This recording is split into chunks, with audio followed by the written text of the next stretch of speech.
the green revolution that had swept across Asia following its successful results in the 1960s had arrived. It was hoped that techniques developed in research stations across Southeast Asia would improve Balinese productivity even further.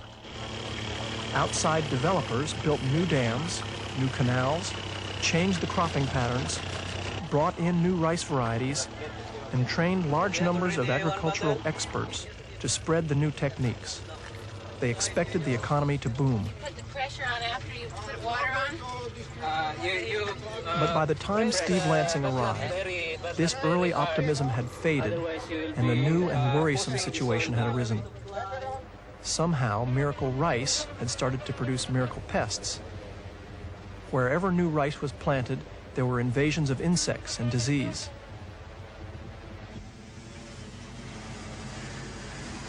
Insecticides were brought in to cope with them, yet for the first time, there was a notable decline in soil fertility. Something was going seriously wrong. Steve was convinced that foreign experts had spent too little time studying the social and ecological dimensions of the traditional irrigation systems before forging ahead with the new development projects. He began recording his findings on film in 1984. In most countries, irrigation is managed by the state, but in Bali, it's organized by networks of water temples. In other words, for the Balinese, the whole business of irrigation is a religious matter, outside of politics. I'm standing at the Master Water Temple, Ulandanau Batur, which controls irrigation for 37 Balinese rivers. The power of the temple is not based on force, but religious faith, the idea that water is a gift from a goddess and must be shared. The largest natural reservoir of water on Bali is the huge volcanic crater lake on Mount Batur. Overlooking the lake is the supreme temple to the water goddess, Dewi Danu.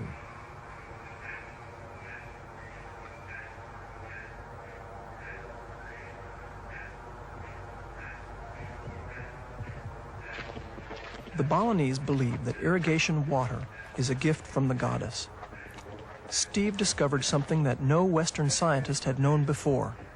The priests of the water temples actually play a crucial role in water management. Previously, scholars had automatically assumed that priests were purely religious figures. But, as Steve learned, the priests see no distinction between the practical and the religious aspects of water management. What I came to realize was that there were strong links between this temple and its priests and the farmers around the island. I found that all the way down the main rivers were dams, and that these controlled the irrigation water for one area. These areas are called subaks, and the farmers in the subaks have their own local temples and priests also devoted to the water goddess. This is the Masjid Temple Erdruk, which is the large water temple for the village of Sukawati. It sort of controls the rice fields around this village. It was here that I first began to understand something about the relationship between these temples and the way that they influence water control and irrigation. Now, Sukawati is down by the sea, so it's the last temple in the chain of temples that stretches down to the sea. It's the last temple, and therefore it gets the water which is at the end of the system. It's the tail end of the irrigation system. Therefore, how much water gets to this temple depends upon what happens just upstream. That is the cropping pattern. How much water is left over from the farmers upstream. So there has to be a coordination.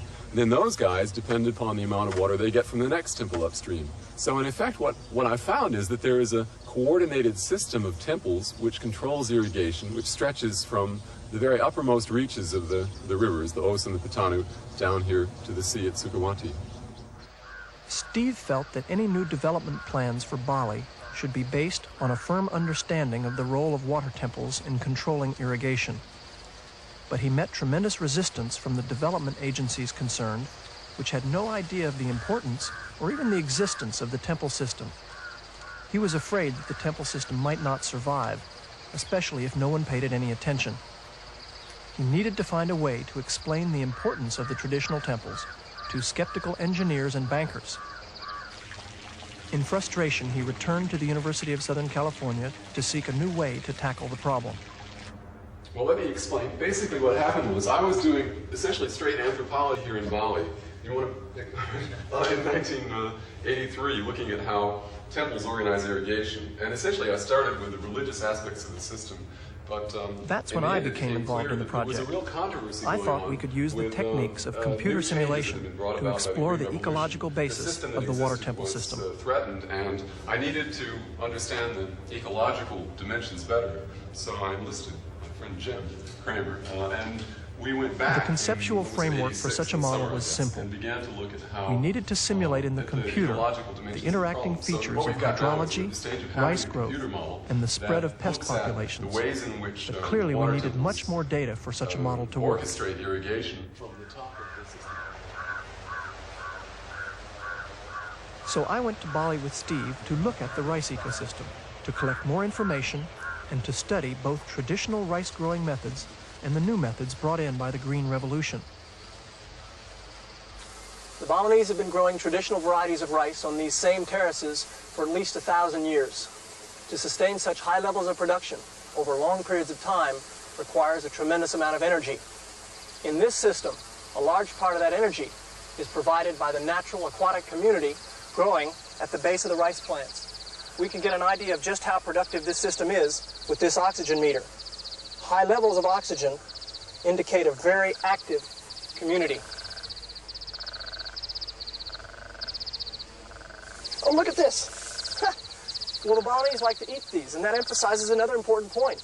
This natural community is producing eels, frogs, fish that the people take as part of their nutrition. Let them go.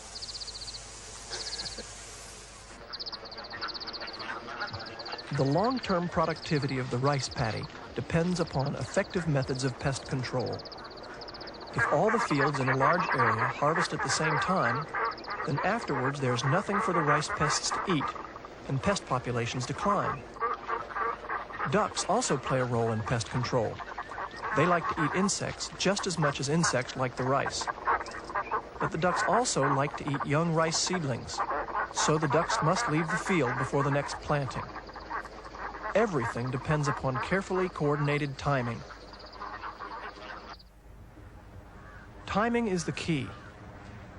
Timing the cycles of planting and harvesting requires cooperation between villages along a river.